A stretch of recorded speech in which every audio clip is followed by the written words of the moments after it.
Una storia di povertà, il dramma nel dramma. Ieri sera, poco dopo la mezzanotte, un giovane, probabilmente senza fissa dimora, ha perso brutalmente la vita cercando di recuperare dei vestiti da una campana per la raccolta di indumenti in via Spalti a Mestre, all'altezza del civico 51.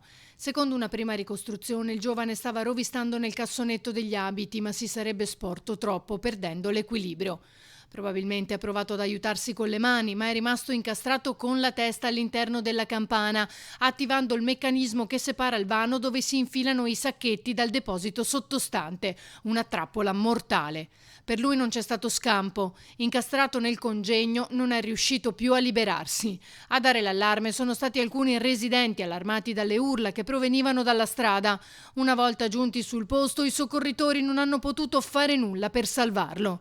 Per aprire il cassonetto e recuperare il corpo, i vigili del fuoco hanno dovuto utilizzare le cesoie. La polizia sta procedendo all'identificazione della vittima. Il giovane non aveva con sé alcun documento.